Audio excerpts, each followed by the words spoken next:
They say the road clears your mind, gives you time to think, but they never tell you what's waiting when the lights disappear, and the only thing ahead is blacktop and silence. I've seen things out here that don't belong on any map.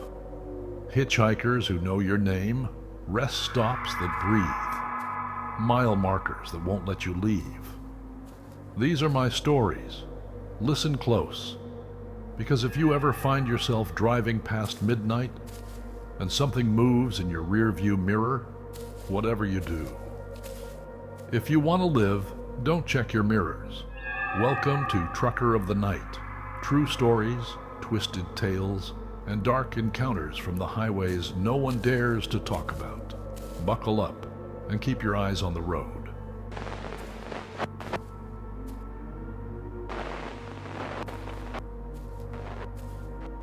I've been driving cross-country for 15 years, and I've seen it all.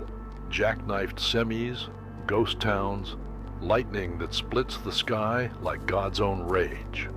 But nothing, and I mean nothing, has ever shaken me like what I saw near mile marker 66 on Route 80 in Nevada. That stretch of road is desolate. No gas stations for miles, no exits, no radio signals, just scrubland, heat waves, and silence. Most drivers speed through it, hoping nothing goes wrong. I was running late hauling a load of machinery eastbound. It was past midnight, and I was running on caffeine and static. The moon was low, bleeding orange over the desert. That's when I saw the sign. Mile 66. I passed it all the time, never gave it a second thought. But that night something was different. The sign looked newer, shiny, fresh paint, brand new bolts, like someone had just installed it. And right past the sign, I saw her. A woman standing on the side of the road, alone. Pale skin, long black hair, barefoot, and wearing a dirty hospital gown. She didn't wave, didn't move, just stared. I slowed down. Against my better judgment, I pulled over about 200 feet ahead. I opened the passenger door and called out, "You all right?" She was gone. I got out, looked around. Nothing. No footprints, no movement, no wind, just heat and the humming of my engine. I got back in and kept driving. About 15 minutes later, I looked in the mirror and almost swerved off the road.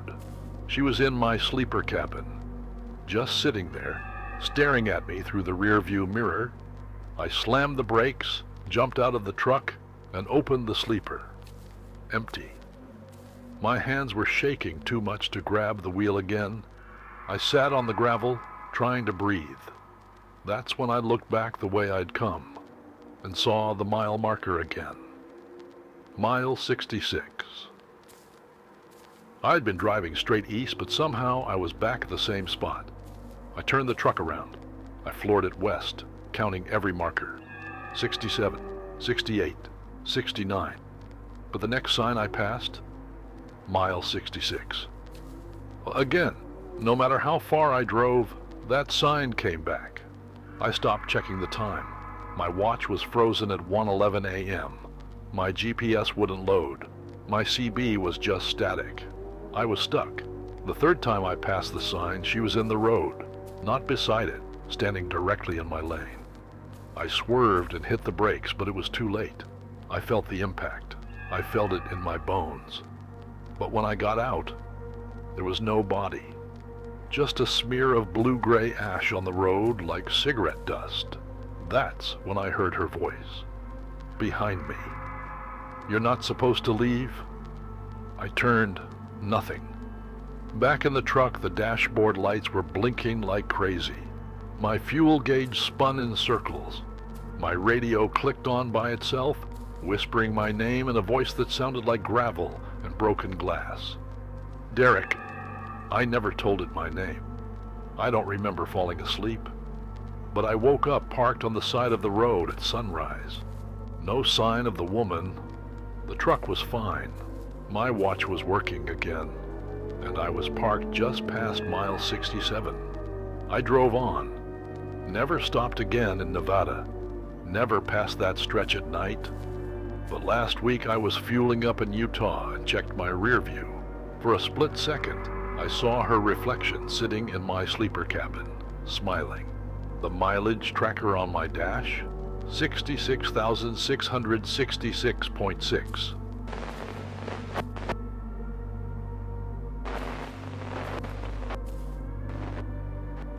I usually don't pick up hitchhikers.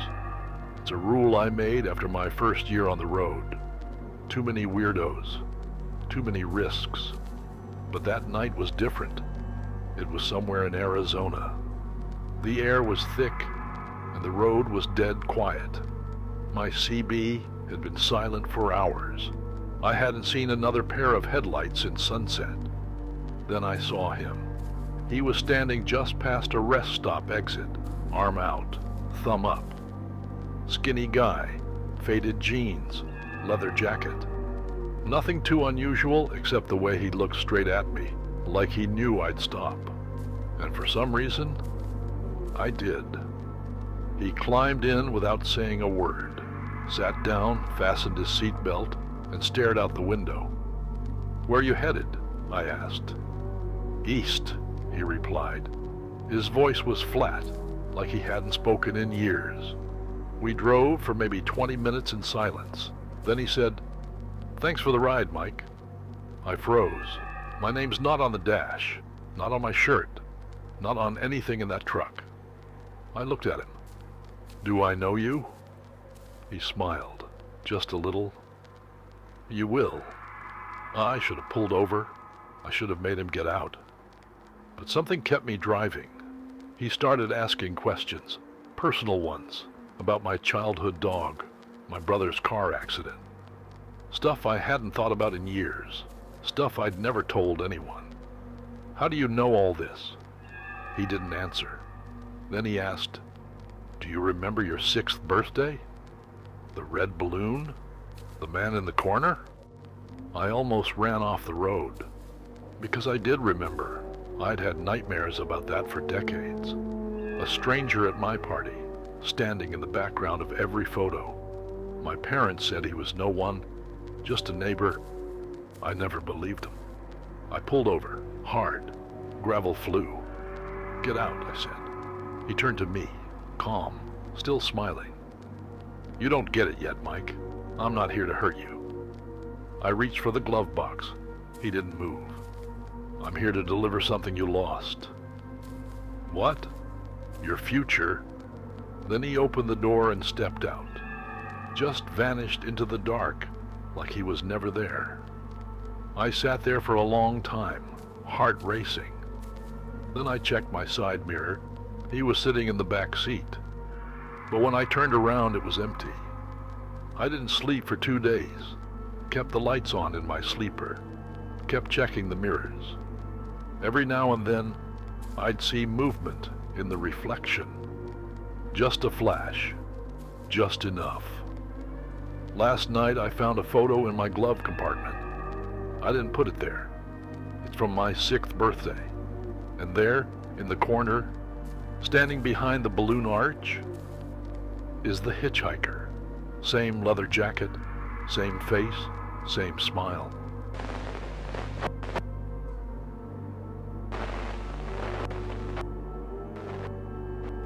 Every trucker knows there are places you stop only if you're desperate. Rest. Stop 103 is one of those. No lights, no vending machines, just a couple of concrete stalls and a bathroom that smells like old rust and something worse. I was running behind schedule on a haul through Colorado. Around 2:30 a.m., I felt that pressure in my gut I couldn't ignore. No towns nearby, no service, just that sign glowing faintly. Rest stop 103-1 mile. I pulled in. Only one other vehicle there, an old van, doors shut, windows fogged. I parked a few spots away and walked to the restroom. The place was silent, not even crickets. The men's room door creaked like it hadn't been opened in weeks. Inside, the flickering fluorescent light buzzed like a dying fly. 3 stalls, 1 urinal, graffiti everywhere. I picked the middle stall, sat down, tried to relax. That's when I heard it. Breathing. Not mine, not close, but low, deep, coming from the last stall. I stayed still. The breathing got louder, slower, wet. I looked under the divider. No feet. I held my breath. Then something slammed against the far wall. Not once, 3 times. I shot up, yanked the door open, pants half up, and ran out. But outside, the van was gone. And my truck was running, headlights on, doors locked. I didn't leave it that way. I ran to the door, yanked the handle, nothing. Then I saw something inside. In the driver's seat, something was sitting there. Not someone. Something. Long arms, no face, just stretched, sagging skin where a head should be. It turned to look at me, without eyes, and opened its mouth. My CB radio hissed to life. "You use the middle stall," it said. Then the headlights cut off. I don't remember getting back inside. I woke up parked at a truck stop 5 miles away. The tank was full. No charges on my card. The only proof something happened was the smell. My cab reeked of that same rust and mold from rest stop 103. And my floor mat? Wet. Like something climbed in after me.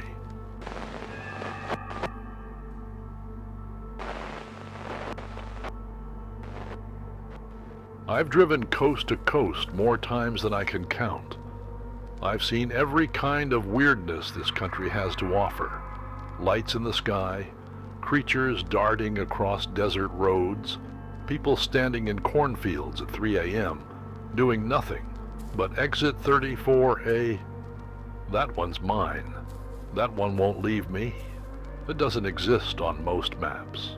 Somewhere between Kansas and Missouri, on a stretch of highway that normally has no exits for at least 40 miles. The first time I saw it, I was dead tired, running on caffeine and a pack of menthols. It was just after 2 a.m., and the fog had rolled in so thick I could barely see 10 feet ahead. Then came the sign.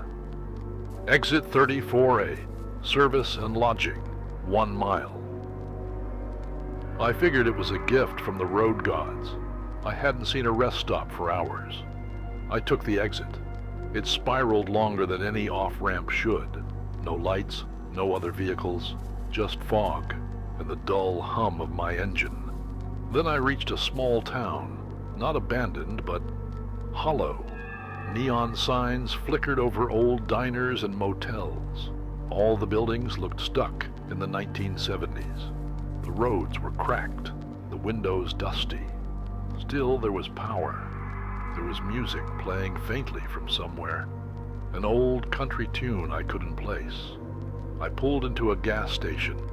The pump clicked on before I touched it. I didn't see an attendant, no one inside, but the door was open, and the register glowed like it was waiting. After filling up, I walked in. There was a man behind the counter. Sort of. He was tall, thin. His face looked wrong, like it had been drawn from memory by someone who'd only seen a human once. His eyes didn't blink. His smile didn't move. "Just gas?" he asked, voice flat. "Yeah," I muttered. He nodded, tapped something into the register, and then said something that still chills me. "You should go, before the road forgets you." I laughed nervously. "What?" He didn't repeat it. I left, got back in my truck, and started driving toward the on-ramp. But the highway wasn't there. The road curved and looped through the town again.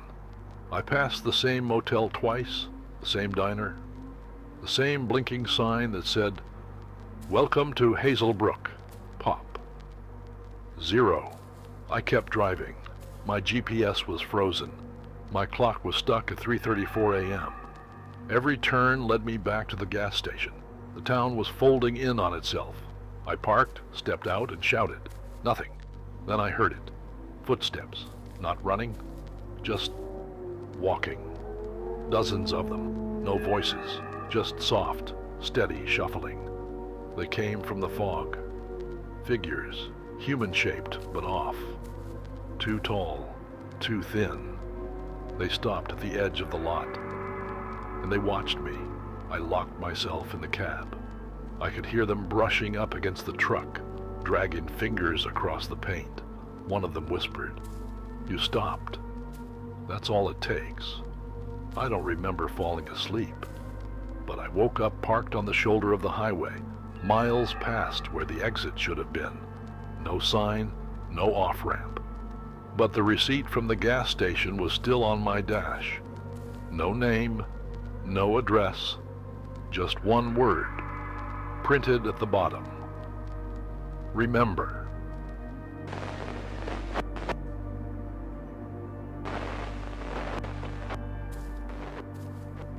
Some exits lead to a gas station, a diner, maybe a bed for the night. But others lead to places you're not supposed to find. Places that remember you, even if you try to forget them. If exit 34A ever shows up on your map, don't stop. Don't take the ramp. Don't check the signs. Just keep driving. Because once you turn off the highway, the road may not let you back on.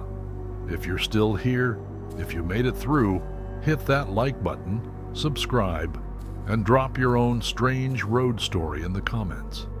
I read them all, especially when the highway goes quiet.